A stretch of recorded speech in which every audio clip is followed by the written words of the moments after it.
takes a lot of time. I know we make it seem so easy when people ask us questions, but the amount of reading and research you have to actually do to understand this is mind-boggling. It is, isn't it? Yeah. But it's good once you know. That's the thing, because no one then no one can tell you anything, because all you're doing, you're just learning the facts. Mm-hmm. That's all it is, and that's what kind of we're trying to get across to the rest of the people in a certain sense. That look, there's no point in being afraid of facts. They're the ones who be afraid because they don't have facts to stand on. Well, this is it. Absolutely. And that's why most of the time they drop things, because they know they can't take it further. They can't go to court or anything. Do you know what I mean? No, this is exactly it. I think I mentioned on the last Zoom call, I had 3 debt collectors come after me. It was actually totally their fault, but I think it was like £1,000 cancellation fee, you know? Right. And the debt collectors were like, I think I was getting 67 messages, emails, calls, texts, you name it, in a month, you know? It was like crazy what I was getting, you know? But I just, very polite, business to business relationship, you know? You're using my trademark, cease and desist type of thing, you know? Of course. And then they didn't do that, you know? I sent them the fee schedule, opportunity to cure, you know? And then, yeah. They really did drop it. There was a few more other things I did. I had to engage with the police, obviously, as well. Yeah. And then it was totally, just gone. And then actually 3 gave me a little bit of money just to shut me up, I think. And then haven't heard anything since. Excellent. But that's what it's about. I mean, like once you take back the power in your own hands, then no one. It's like, again, it's just the bullying tactics. That's all. And because people don't really know the knowledge in that certain sense and don't have that idea of what's going on fully, it's like they just want to bully people.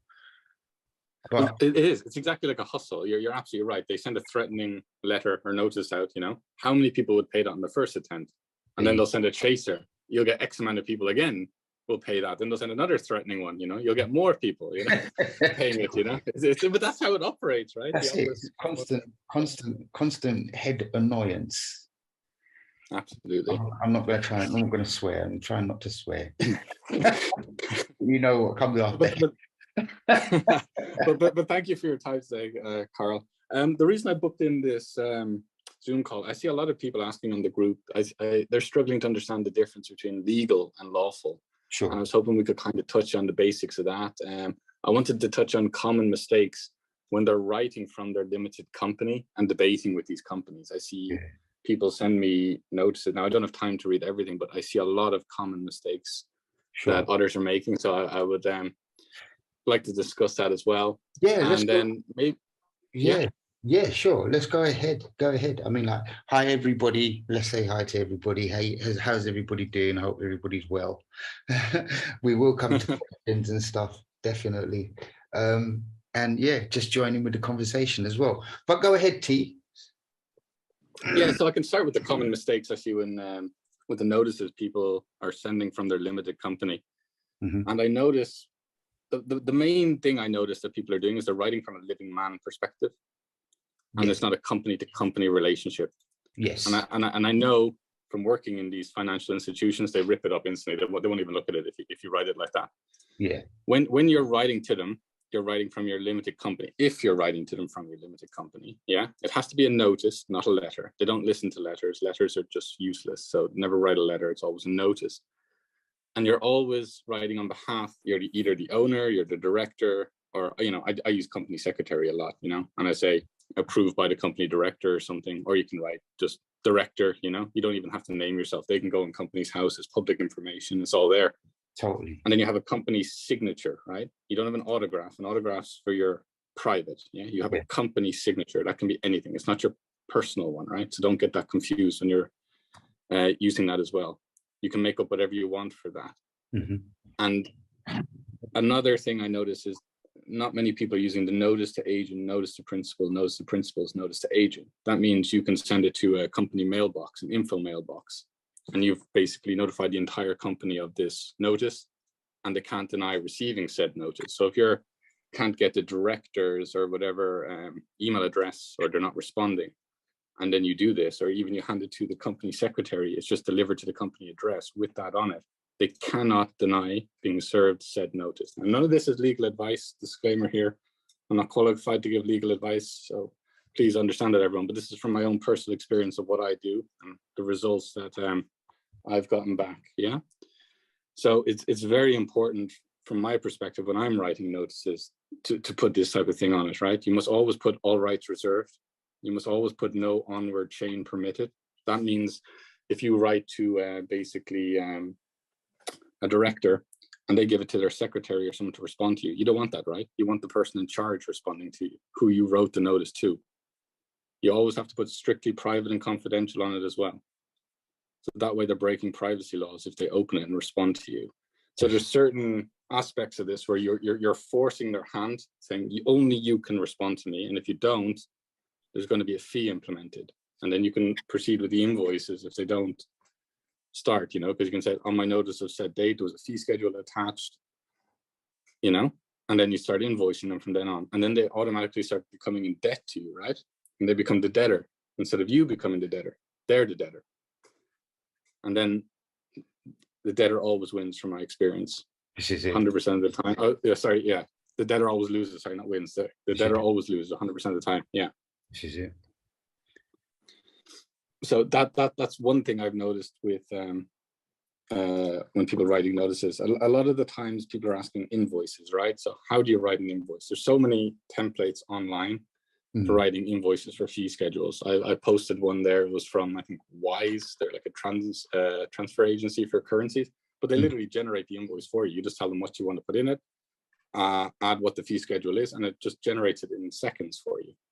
I posted that in the Truth Talk group, Okay, that's cool. And then I was hoping that's what I'll go on with, I think, for the notices for now. But then I'll hand over to you to talk about the difference between legal and lawful if you don't have any other questions. No, well, I mean, like the thing about it, I mean, with what you're saying there, as well. Sorry, it's just gone right out of my head there. I was going to say something. No, it's no problem. So a lot of the time you don't have to engage from the company. If they're not writing, it's like, for example, if they're not writing to John Henry Doe Limited, they just write to John Henry Doe. Well, that's not to the company, right? This is so it. You can return to sender. You don't know who that is. That's what I'm just giving a specific example of if they're using your trademark, like a credit agency. If you log on to a Experian or ClearScore or whatever, and you have your trademark, right? And they're trading it because people pay money per month to use that, right? Totally. So they're engaging in commerce with your property without a contract and things like that. I'm starting to challenge them on now. Yeah, they haven't got a license to use it. Exactly. And it's the same when they engage in these licenses with your debt collectors or whatever, they're selling it on. Well, they don't actually have permission to even use it. They're not the original owner of the property. And most people don't own the trademark. And this is where they get confused and they're very taken back, when they find out that they're trading someone else's property. Yeah. And they're liable for it, because the limited company puts us into private. We're no longer under their corrupt elite jurisdiction as such, right? And the thing about it, because it's so brand new, they're not used to this. That's the thing. Mm-hmm. And that's what they're going to have to start getting used to. Us lot writing to them and saying, well, hold up a minute, you're using a trademark here that actually belongs to a limited company, and a limited company can come after you. The problem is going back to what you were stating before, with the template letters and stuff, is that what I find, I mean, like even in the Patreon group, I get a few people writing to me and messaging me and stuff. And most of the time, as you know, Tegan, it's still the attachment of the name. That's they can't break it, right? Yeah. And even they put Mr. X, Y, and Z or Mr. Doe or something, and they're still responding to it, but that's not them. That's another entity completely. Totally. It has nothing to do with you, but you're taking full responsibility and liability when you respond. This is it. And the thing about it, I mean, because people attach themselves to their name. I mean, it's nothing wrong with it. I mean, I still attach myself to my name, but we have to recognize and differentiate which is which, really. That's the thing. And I think people have the struggle of dealing with that, what I find anyway, before we go even any further, because writing to companies it's easy to write to companies because it's just like, basically, you're just saying to the director, basically, well, does your company have a contract with this company? And you're putting down your company, and that's all it is, really. And you sign it off director. And if there's any contracts or agreements, any files, any paperwork, could you send them over to our company so we have a copy in our files? And they'll write back and say, no, we don't have anything. Do you know what I mean? And that's the thing, as you said earlier on, it's the way you address it. It's the way you address the letters, you know. But people got to really pull themselves away from their own name, which is very hard to do. You know, this is it. You're brainwashed from a child, right? This is you. Accept this. You know, every year you have your birthday, your born day. You know, and then you know they're programming you from when you're a kid, unfortunately, and it's so difficult to disconnect from that. You know, like the only way you can have authority over that name is when you claim it. And then you get the trademark as well, right? So you have a limited company, trademark, then it's yours, but it's property, it's not your name, right? So. Totally. And this is the thing. I mean, like, this goes right back to the certified copy of an entry, where people see it as a birth certificate, where it's not. And even at the bottom, it even warns us at the bottom of it, it's not a form of identification. But because they give us that, and we don't question it, and we run around and then we start using it for passport, driving license, banks, everything, basically, you see, then we get so attached to that and used to that. That's the problem we've got to undo within ourselves. We've got to stop looking out and stop blaming outside. If we stand up like we're doing at the moment now and taking charge and liability and responsibility for our own doings, then I think it'd be easier for us, and then the fear and the panic will go. It's just that we're giving in all the time because we're always bowing down to the name that they gave us. They won't approach us with just our Christian name. That's the thing. They're going to approach us with the full name, which is the legal name, which we know now, which is the legal name, Christian and surname put together. But they would never but they would never approach the Christian name in that certain respect. So no, and it's exactly what you said. That's the definition in Black's law. Exactly what you just said there. Yeah, the legal name is the Christian name and the surname put together. Absolutely, yeah. And that's the thing. If it's a legal name, that means it's been something that's been created. So and that's why we get the limited company, because then we capture the lawful name. Do you see? And then they can't do anything about it. And I believe you said. Yeah, go sorry, ahead. go on. Sorry. No, go ahead. I believe you said the last time, the legal system, they can't write to you unless you have the surname, right? They wouldn't just use your first name. They need to write your first and surname, because that creates the legal name then. So they have to write it like this is it. And it's not until you agree, you give consent to that name then, right? So that's what I'm saying. You're taking liability for that entity by accepting it, you know? And then you're creating, you're saying the contract exists, but you've got no control over it. This is it. Imagine you're taking control of, you're taking full liability for something you have no control over. This is it. Would you do that to anyone else? You know, I know I would not. Totally. I mean, like, nobody in their right mind would. Do you know what I mean? But because we haven't been told this, we're allowing it to go over our head, basically. And that's wrong for us to do in that certain respect. You know, not in a bad way, because we didn't know about it. So it's that conundrum, isn't it? But then they have that saying, ignorance of the law is not an excuse. And this is where they get us. They're telling us what they're doing. Totally. And we're not educated enough to know what they've done. They're slowly dumbing us down every year, the education system. Like, if you look at your English note, you know, from the Bank of England, it says it's a company in the top left. It says it's a promissory note. And if you go onto their website, they even say it has no value. You set the value. It literally states that on the Bank of England website. That's the one. You know, it's crazy. But again, I mean, like, hopefully, I mean, like, what we're doing at the moment, hopefully it allows people just to stand up for themselves, because we are a unit in a certain sense, all as one. In that certain sense, we're all trying to help each other. Do you know what I mean? Yeah. So, but that's the thing about it. If people can stand up for themselves, that's the main thing. And detach themselves away from the name. That's the main thing, I would say. you know, because all we're dealing This is with is the language. That's all we're dealing with, just the language. And we're being deceived with our own English language. That's the problem. We're actually being deceived with our own English language. This is absolutely. It is. When you hear people say humans, you know, humans create monsters, and then they say, I'm a race. Well, a race is a stock. And a species, or I'm part of this species. A species is a stock. If you look at the Black's Law dictionary for these meanings, you're saying you're a stock.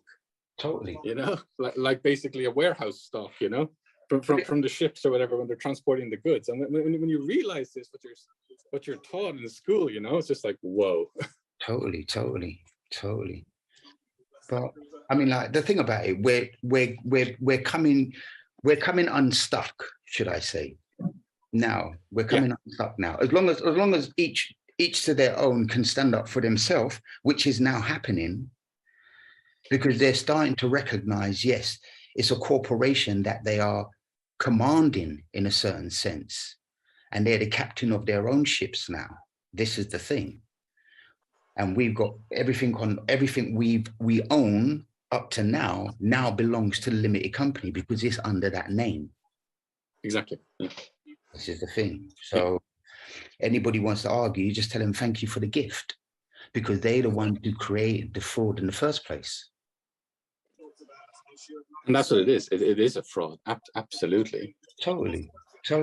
The whole debt system is, you know, it's like, for example, when you're going to get a mortgage or something, you know, and then you sign your name on that document, you've just created the money out of thin air. It's a debt. You know, they've created tax-free money instantly, and all that's happened is that mortgage company is done a deposit into an account they've created for you. So you've handed them over ownership of the debt, then they've deposited it into your. It's fascinating when you look at what they've done. You know, madness, total madness. But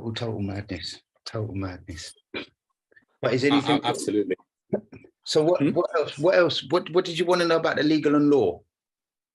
Yeah, so I see a lot of people are getting confused with they're quoting legalese definitions and stuff like that on the group chat, and this is X, Y, and Z, you know, and I'm trying to tell them there's a difference between legal and lawful, you know, and they don't understand the separation. For example, acts require consent of the governed, right?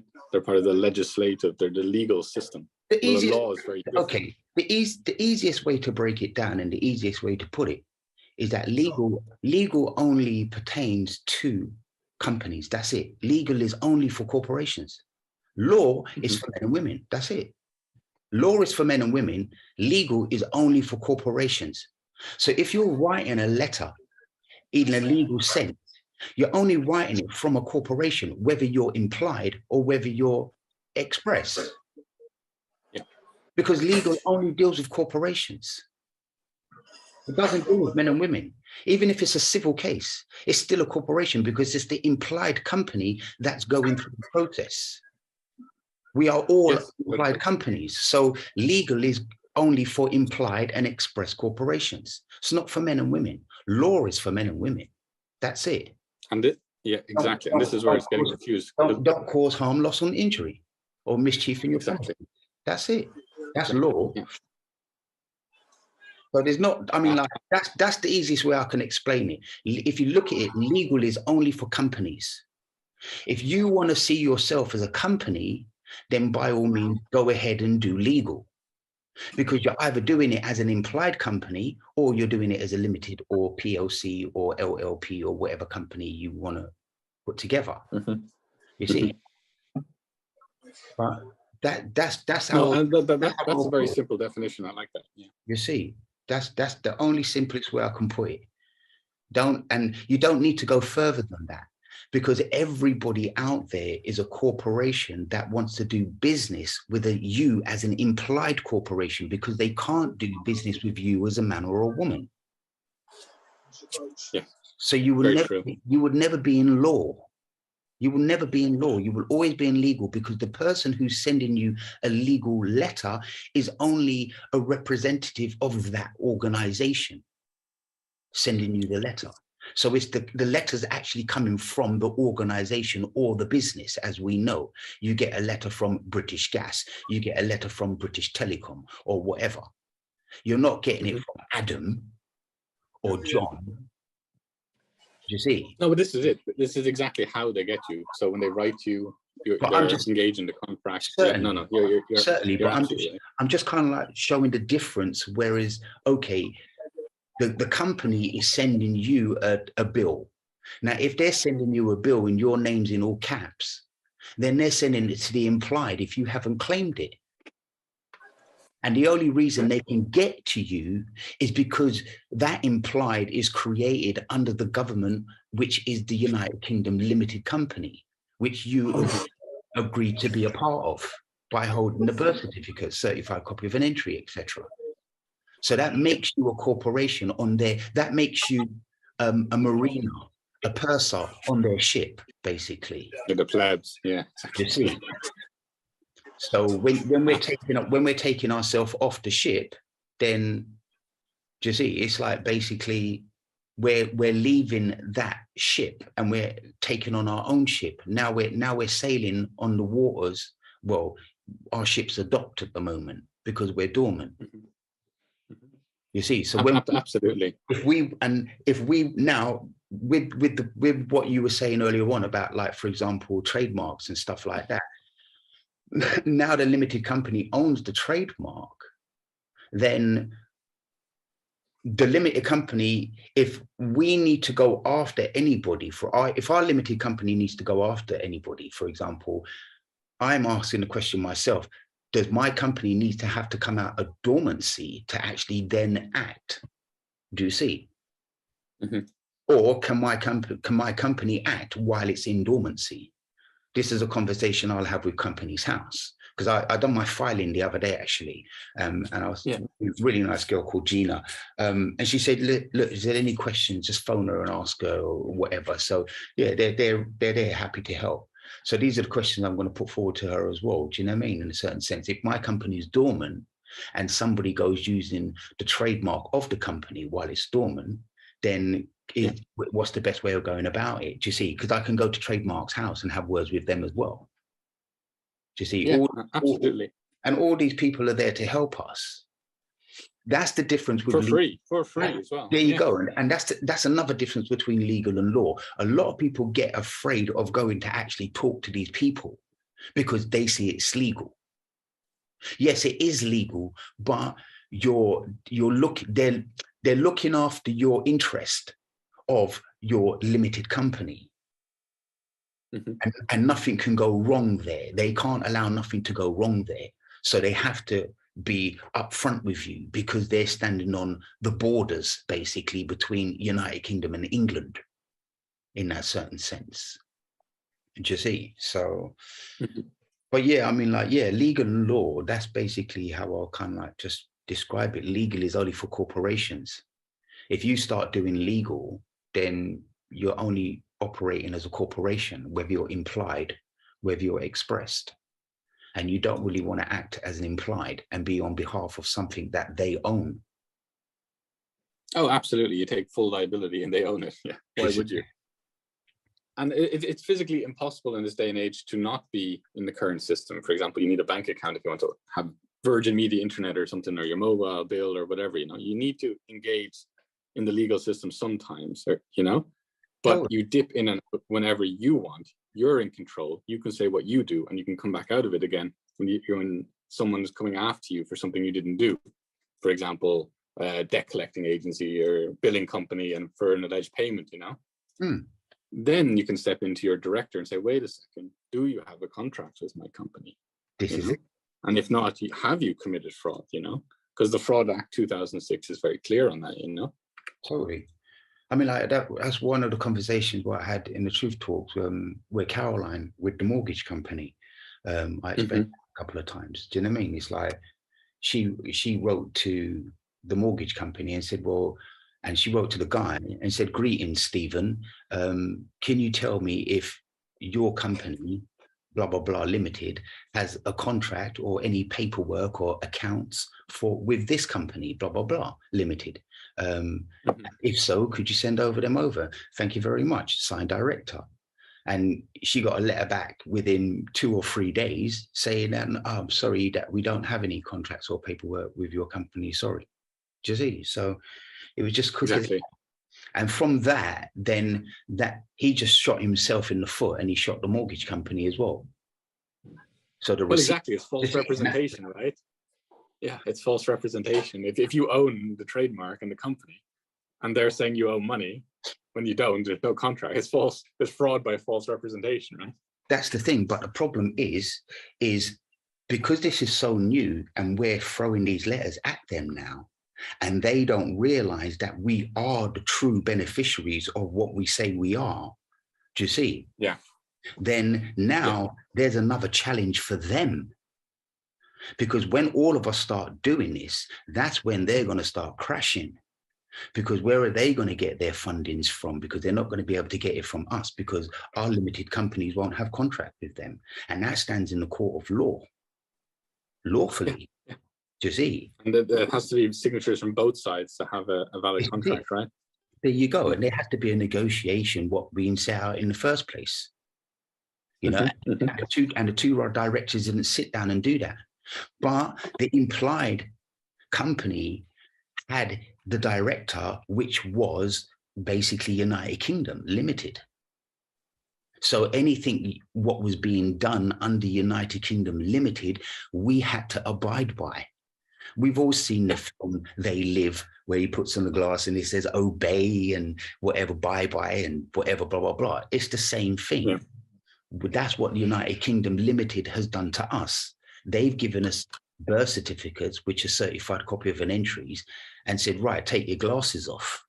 And we've all taken our glasses off, and we're walking around letting the ego doing what it's doing. Do you see? And now we've come back now, and he said, okay, now we can put the glasses back on, and now we're seeing what's going on. And that's the problem that they're going to have. Do you see? Because they're the ones they're building up debts for themselves and building all these big companies, but using us to pay that back for them. But when now we found out that, hold up, you're using us as an implied company to strip us, but there is no implied company no more. So you can't come to me. So now they've got to fund it all back for themselves. So where are they going to get their money from? That's the thing. So it's nothing to do with me. I can only just stand up and say, well, you know what, look, you haven't got a contract with this limited company, so sorry, nothing to do with me. Mary's asked a good question. What happens if you've created a mortgage prior to creating the limited company? But that's the thing about it. If you wasn't a limited, well, if it was prior to the limited company, you have to look at your mortgage agreement and document, because your name will be written in capital letters. Now, if your name was written in capital letters, that means they've done the contract with an implied company that you knew nothing about. Yeah. You was duped into your contract, basically. It's the same thing as the Caroline. And that's what I said to her when the receivers companies sent her the letters and stuff. I said, go and get the contract from the company together. And she went and got the contract, and I said, look at your name. And her name was fully in capital letters. And now that was an implied company they had done a contract with, because remember, it's a company can only do contract with another company, because that's contract. Yeah. That's contract law. That's why they created the commerce system, right? Yeah, exactly. So if there's no implied company or nobody on behalf of that implied company standing up, and there's only a limited company now, then sorry, thank you for the gift, because you were the one who created that, and you can't come after me now, because there's nothing to come after. Again, if you attach your name if you're attaching yourself to that name as well, that's where it gets tricky for the individual. Do you see? So if Mary, for example, is like, if she's attaching herself to the capital letter name, then you have to pull away from that. You have to detach yourself away from your name, first of all, because you don't own that, who they're writing to. Yeah. Do you see? Well, that's where it comes from. Ignorance of the law is not an excuse. But they're also, for example, if you look at legislation for company to company relationships, right? They have to disclose everything, right? Of course. Full disclosure. Everything has to be presented in the contract. You have to be fully aware. Of course. And if they fail to fully disclose, well, then they've committed fraud or dishonesty, you know? That's how they get away with it now, because they're abiding by the United Kingdom Limited's rules and legislation. Exactly. And we are under the United Kingdom Limited. That's the thing. Now we're out of that. Them rules of United Kingdom Limited don't apply to us. Yeah. Do you see? Because them rules only apply to the implied companies under United Kingdom, which is the men and women in that certain respect, the legal fictions of the men and women. Yeah. You see? So, but yeah, it's a mad one. it is, and I wouldn't advise anyone to just stop paying their mortgage or something like that, because you have to realize also the corruption within the banking and the courts and the police system, right? It is so widespread from my personal experience. Totally. I've never seen anything like it. It is worse in third world countries. Totally. That I've been to. It is that bad. I can just say I've never ever seen anything like it. Well, this is the head of corruption. It's the head of the corruption chain. Well, this is it. It's the head of the corruption chain, man. This is the head of the corruption chain. So no matter where you go in the world, it ain't going to be as tough as this. Seriously. No, that's very true. But that's why it's so important to protect yourself. You know, this is it. What I've found from this limited company process and the trademark is the protection I have when they try to come after me. Like I've had so many times recently where they've tried to send debt collectors after me. I was just, testing the water. What's going on? £4 here, £4 there, type of thing, Yeah. And the way they back down instantly when they realize it's a limited company. That's it. And they're like, we're here for Mr. XYZ, and just like, yeah, it's a limited company. Who do you want to speak to? And they just leave. Done. I've heard this from a few other people as well. Yeah, totally. I mean, like, I think Rachel, I don't know if she's on it. I think she sent me a little video, and one debt collector came to the door. She was filming me out the way. She said, "Hold up, this is a limited company." Blah blah blah. But, and the guy was like, but. In the end, he just walked off. It's crazy. Exactly. There's no contract. Yeah. This is it. And that's the thing. They will try. Especially with women, no disrespect to women, but because some security men see them as a weaker position in that certain sense, they try to try it on a bit more, which is wrong, So I'm glad that Rachel did send me the video, and do you know what I mean? She showed me that, women are standing up, and it's good. Even if you're hanging out the window and you're filming them out the window, perfect. Absolutely. And I would never advise anyone to ever open the door for a debt collector. Definitely. I would always have a notice up outside of removal of implied rights of access. You should always have that you're a limited company sign up. You can get them for like 20 quid on eBay or something, a lovely limited company sign. Yeah. And always be polite. Ask them who they are. Can I have your ID? Take a picture of it. And then your notice, for example, when you remove the implied right of access, strictly by appointment only, and you can have a fee. Well, they have to pay you a fee.